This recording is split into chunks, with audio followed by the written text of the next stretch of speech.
कि लोकसभा चुनाव के बाद दो नाम लेके बंगाल में चर्चा चल रहा है जोर शोर से। एक क्रिकेटर सौरभ गांगुली और एक तृणमूल के नेता और मंत्री शुभेंदु अधिकारी। বহু প্রত্যাশিত দুদিনের বাংলা সফর সেরে শেষমেশ শুক্রবার সন্ধ্যায় দিল্লি ফিরে গেলেন কেন্দ্রীয় স্বরাষ্ট্রমন্ত্রী অমিত শাহ। আর সেই সঙ্গেই বাংলার রাজ্য রাজনীতিতে কিন্তু একাধিক প্রশ্নের জন্ম দিয়ে গেলেন তিনি। সবথেকে যে প্রশ্ন তিনি জন্ম দিয়ে গেলেন সেই প্রশ্ন হলো, বিজেপি ক্ষমতায় হলে কে হবেন মুখ্যমন্ত্রী, সৌরভ না শুভেন্দু? কোন মুখকে সামনে রেখে বাংলায় বিধানসভা নির্বাচন লড়বে কেন্দ্রের শাসক দল?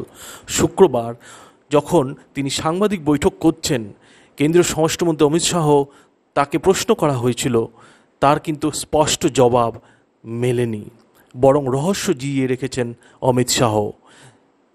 যে দুটি নাম এই মুহূর্তে বাংলার রাজ্য রাজনীতিতে ঘুরপাক খাচ্ছে বিজেপি শিবিরের মুখ্যমন্ত্রী পদপ্রার্থী বলে, সেই দুটি নাম অর্থাৎ শুভেন্দু অধিকারী এবং সৌরভ গাঙ্গুলি, সেই দুটি নাম নিয়ে তাকে প্রশ্ন করা হয়েছিল এবং সেই প্রশ্নের উত্তর দিতে গিয়ে তিনি ধোঁয়াশা ভরা জবাব দিয়েছেন যে শুধু দুটি নাম বলছেন কেন, এই তালিকা তো অনেক লম্বা। কেন্দ্রীয় স্বরাষ্ট্রমন্ত্রী তিনি এক্স্যাক্ট কি কথা বলেছেন, তিনি ঠিক কি জবাব দিয়েছেন তা আমরা একবার শুনে নেব। ये कहा जा रहा है कि पार्टी के संबंध में पार्टी संबंध करने की कोशिश कर रहे हैं, पार्टी में लाने की कोशिश हो रही है। अरे बहुत लंबी सूची है, दो में कहां अटक गए? मेरा किसी ने संपर्क नहीं करा, मगर सूची बहुत लंबी है, इतना मैं कहना चाहता हूं। चले नेक्स्ट। आपके साथ कोई संबंध हुआ है? नहीं, मेरा नहीं हुआ, मगर बहुत लंबी सूची है, इतना मुझे मालूम है। जिनसे संपर्क होता है वो लोग बताते हैं। आप दो नाम तक सीमित मत रहिए, आगे नहीं। जहां तक चीफ मिनिस्टर फेस का सवाल है, पार्टी का पार्लियामेंट्री बोर्ड और पार्टी के राष्ट्रीय अध्यक्ष ही निर्णय करेंगे करना या नहीं करना, और करना तो किसको करना। मगर देश में हम बहुत सारे चुनाव फेस तय करे बगैर लड़े हैं। जैसे यूपी 3/4 मेजोरिटी से जीते, हमारा कोई फेस नहीं था उस वक्त जब चुनाव में गए। ढेर सारे चुनाव हम ऐसे ही लड़े हैं, जीते हैं। आया हूं कि आपने कांग्रेस को भी एक मौका दिया, कम्युनिस्टों को भी मौके बार बार दिए, और 2 बार ममता दीदी को भी दिया। एक मौका मोदी जी के नेतृत्व में भारतीय जनता पार्टी को दे दीजिए। हम 5 साल में सोनार बांग्ला बनाने का आपको वादा करते हैं, और हर महीने एक पत्र लिखती है कि ये पैसा हमें दे दो। मुझे तो कोई आपत्ति नहीं है, मगर इसके रूल्स बने हैं देश भर में। हमारे एक कार्यकर्ता ने कहा कि साहब ये क्यों मांग रही है, आपको मालूम है? मैं नहीं मांगता, मैं नहीं समझता क्यों मांग रही है। मैं कहना नहीं चाहता, क्योंकि सार्वजनिक जीवन की सूचिता नहीं रहती। ये पैसा कैडर की भेंट चढ़ जाएगा अगर उनके हाथ में गया तो। आगार के अंदर बहुत सारे पत्रकार है। जब प्रेस क्लब के हॉल के अंदर मैंने 22 सीटें कही थी, आपके चेहरे की मैंने मुस्कान देखी थी। इस बार आप नहीं हंसते हो, इतना अच्छा है, क्योंकि 18 सीटें हम जीत चुके हैं। मैं फिर से एक बार रिपीट करना चाहता हूं कि इस बार मुस्कुराने का टाइम मेरा है। 200 से ज्यादा सीटें जीतकर भारतीय जनता पार्टी यहां सरकार बनाने जा रही है, और यहां पर तृणमूल का शासन समाप्त होने जा रहा है। ये बंगाल की जनता का मिजाज है, मोदी जी के प्रति बंगाल की जनता का विश्वास है, और मोदी जी को बंगाल की जनता का आशीर्वाद है, जिसका एकमात्र लक्ष्य है कि अगली टर्म में भतीजे को मुख्यमंत्री बना देना। अब बंगाल की जनता को तय करना है कि परिवारवाद चाहिए या विकासवाद चाहिए। एक प्रकार से बंगाल में 3 कानून है, एक अपने भतीजे के लिए, दूसरा अपनी वोट बैंक के लिए, और तीसरा आम बंगाली के लिए। शायद ही देश में कोई एक राज्य होगा जहां 3 कानून चलते होंगे। कानून की पुस्तक में तो एक ही कानून है, मगर इंप्लीमेंटेशन के लिए 3 कानून है। भतीजे के लिए अलग है, अपनी वोट बैंक के लिए, वोट बैंक से आप समझ ही रहे हो मैं क्या कह रहा हूं, और बंगाल की जनता के लिए एक अलग कानून है। ডান দিকে রাজ্য বিজেপি সভাপতি দিলীপ ঘোষ, আর বাঁদিকে কেন্দ্রীয় নেতা তথা রাজ্যের পর্যবেক্ষক কৈলাস বিজয়বর্গীয়। মাঝে বসে অমিত শাহ রাজ্যের মমতা বন্দ্যোপাধ্যায় সরকারের নিন্দা আর কেন্দ্রীয় নরেন্দ্র মোদী সরকারের প্রশস্তি দিয়েই এদিনের সাংবাদিক বৈঠক করেছেন, যেটা স্বাভাবিক।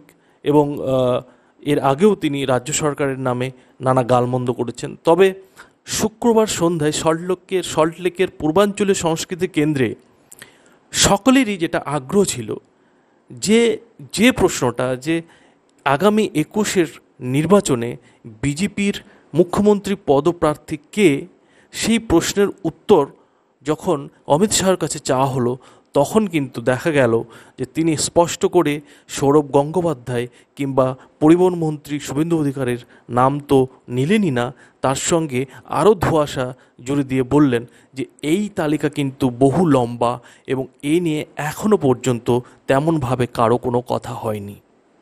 তার সঙ্গে অন্তত কারো কথা হয়নি।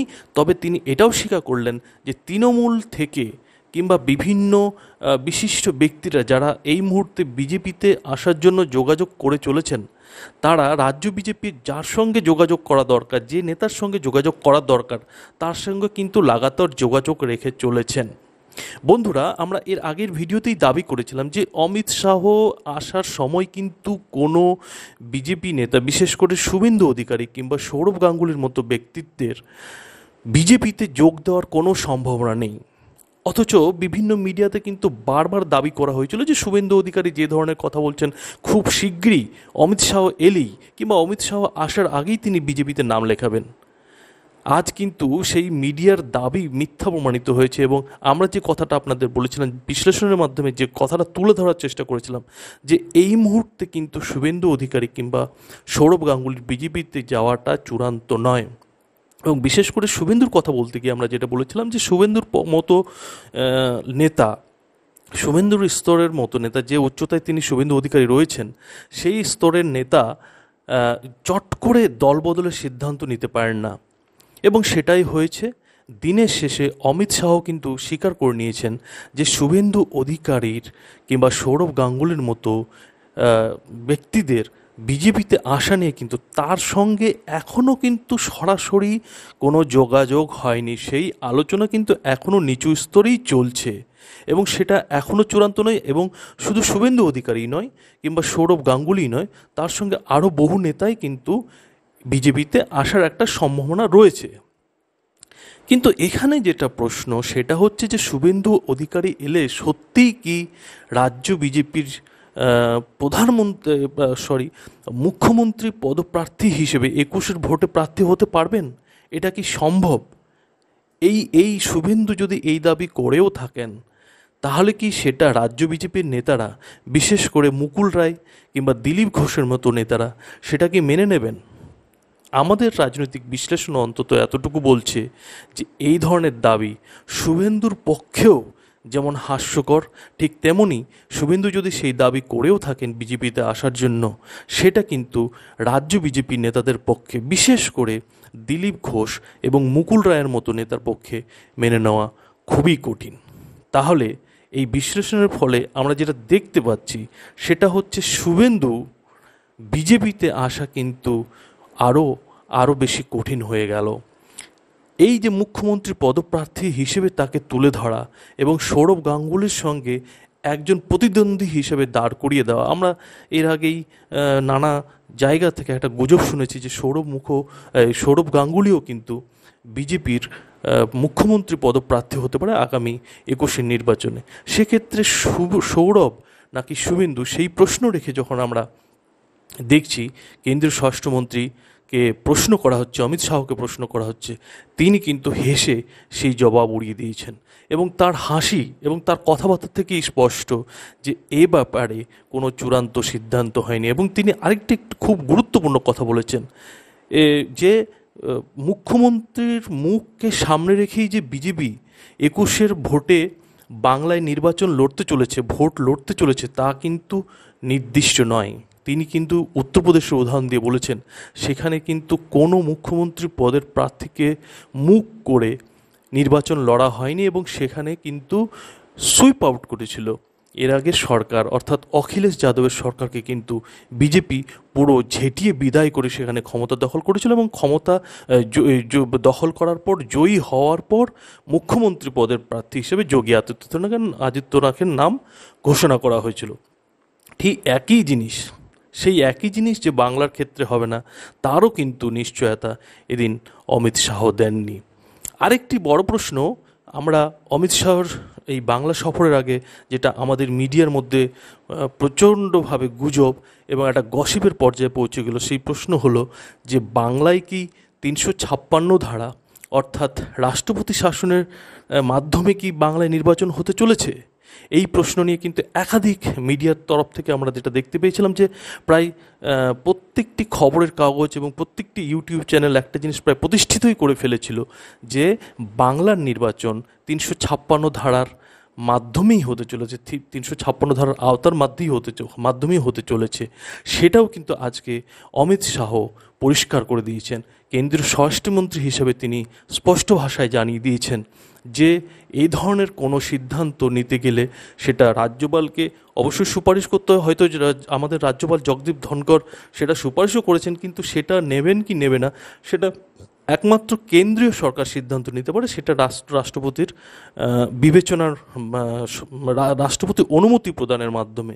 কিন্তু গুরুত্বপূর্ণভাবে অমিত শাহ একটি মন্তব্য করেছেন যে দিদি তো এপ্রিলেই বাংলার ক্ষমতা থেকে চলে যাচ্ছেন, তাহলে রাষ্ট্রপতি শাসনের দরকার কি? আর কারই বিরুদ্ধেই বা রাষ্ট্রপতি শাসন করা হবে? তাহলে আমরা যদি ভালো মতো লক্ষ্য করি, ভালো মতো অমিত শাহের বক্তব্যকে খেয়াল করি, তাহলে পয়েন্ট আকারে আমরা যে কয়েকটা জিনিস পাচ্ছি সেখানে স্পষ্ট। প্রথম পয়েন্ট, বাংলার এবারের নির্বাচন রাষ্ট্রপতি শাসনের আওতায় হবে না, সেটা কিন্তু আজকে অমিত শাহ স্পষ্ট করে দিয়েছেন। 2, শুভেন্দু যে বিজেপিতে আসছেনি কিংবা সৌরভ গাঙ্গুলি যে বিজেপিতে যোগ দিচ্ছেনি তার এখনও পর্যন্ত কোনো সুনিশ্চয়তা অন্তত অমিত শাহর কাছে নেই। সেটা নিচু স্তরের বিজেপি নেতাদের মধ্যে থাকলেও থাকতে পারে, কিন্তু অমিত শাহ পর্যন্ত সেই বিষয়টা কিংবা জেপি নাড্ডা পর্যন্ত সেই বিষয়টা কিন্তু এখনও যায়নি। 3 নম্বর পয়েন্ট হলো বাংলার 21 বিধানসভা নির্বাচনে বিজেপি যে কোনো মুখ্যমন্ত্রী পদপ্রার্থীকে মুখ করে, সেটা শুভেন্দু হোক কিংবা সেটা সৌরভ গাঙ্গুলি, যে নির্বাচন লড়বে, নির্বাচনে যাবে, সেই নিশ্চয়তা কিন্তু অমিত শাহ আজ দিলেন না। তিনি পরিষ্কার ভাষায় জানিয়ে দিলেন যে বিজেপি সাধারণত কোনো মুখ্যমন্ত্রী মুখ না রেখেই বিভিন্ন রাজ্যের নির্বাচন লড়ে থাকে। খুব কম রেয়ার আছে যেখানে আগে থেকেই মুখ্যমন্ত্রী পদের প্রার্থী হিসেবে নাম ঘোষণা করার পর বিজেপি নির্বাচন লড়ে। বেশিরভাগ ক্ষেত্রে কিন্তু সেখানে মুখ্যমন্ত্রী ঠিক হয় নির্বাচনে জয়ী হওয়ার পর। ঠিক একই জিনিস কিন্তু রাজ্যের বিজেপির ক্ষেত্রেও, রাজ্যের 21 ভোটের ক্ষেত্রেও কিন্তু সেটা হতে চলেছে। এবং আমরা বিজেপি সূত্রে এটাও জানতে পেরেছি যে বিজেপির যে সাংগঠনিক বৈঠক ছিল সেই বৈঠকেও কিন্তু বিজেপি নেতাদের অমিত শাহ স্পষ্টভাবে জানিয়ে দিয়েছেন যে কে মুখ্যমন্ত্রী মুখ হবে, কে মুখ্যমন্ত্রী পদের দাবিদার হবেন, সেই সব চিন্তা ভাবনা না করে বরং দলের যে জনসংযোগ, দলের যে সংগঠন, তার শক্তি বাড়ানোর দিকে বিজেপি নেতাদের মন দিতে হবে। কে বিজেপিতে এলো, কে বিজেপিতে মুখ্যমন্ত্রী পদপ্রার্থী হলো, সেটা এখন বিবেচ্য নয়, বরং তার থেকে জোর দিতে হবে জনসংযোগ এবং সংগঠনের দিকে। তবে তিনি একটি গুরুত্বপূর্ণ কথা বলেছেন যে যারা ভোট কুশলী, অর্থাৎ ভোটের রণকৌশল জানেন, তাদের কিন্তু দলের মধ্যে টানতে হবে। এটা একটা শুভেন্দুর জন্য একটা বিশেষ বার্তা হতে পারে, কারণ তৃণমূলে একসময় মুকুল রায়ের মতো নেতা ভোট কুশলী বা ভোট রণকৌশল তৈরির দায়িত্বে ছিলেন এবং পরে সেটা অনেকটাই বর্তায় শুভেন্দুর অধিকারীর কাছে। সেই শুভেন্দু কিন্তু আজকে তাকে সরিয়ে দিয়ে সেই জায়গায় কিন্তু নিয়ে আসা হয়েছে ভোট কুশলী পিকেকে ভাড়া করে, এবং অভিষেক বন্দ্যোপাধ্যায় পিকে মিলে আজকের দিনে বাংলার ভোটের জন্য তৃণমূলের যে রণকৌশল সেটা তৈরি করছেন। সেক্ষেত্রে শুভেন্দুর মতো ভোট রণকৌশলী, ভোট কুশলী লোককে যদি বিজেপি পায়, তাতে যে বিজেপির আখেরে লাভ হবে সেটা কিন্তু স্পষ্ট ভাষায় ইঙ্গিতে বিজেপি নেতাদের বুঝিয়ে দিয়েছেন যে শুভেন্দুকে কিন্তু এই ধরনের লোকে বিজেপি যদি আসে তাহলে কিন্তু আখেরে বিজেপিরই লাভ হবে, এবং দরকার পড়লে তাকে আনার জন্য সব রকমের ব্যবস্থা করতে হবে। এখন এই ইঙ্গিত বিজেপি নেতারা কিভাবে শুভেন্দু অধিকারীর কাছে পৌঁছে দেবেন এবং শুভেন্দু অধিকারী বা সেই ইঙ্গিতের বা সেই ইশারা পাওয়ার পর কোন শর্তের ভিত্তিতে বিজেপিতে যোগ দেবেন, সেটা কিন্তু আমরা পরে বুঝতে পারবো, পরে জানতে পারবো। তবে শুভেন্দু অধিকারী যদি মুখ্যমন্ত্রী পদপ্রার্থী হিসেবে বিজেপিতে যোগ করতে চান, সেটা যে আদৌ মেনে নেওয়া সম্ভব হবে না বিজেপির কেন্দ্রীয় নেতৃত্বের পক্ষে, সেটা কিন্তু আজ ঠাড়ে ঠোড়ে বুঝিয়ে দিয়ে গেলেন কেন্দ্রীয় স্বরাষ্ট্রমন্ত্রী তথা বিজেপির প্রাক্তন সর্বভারতীয় সভাপতি অমিত শাহ।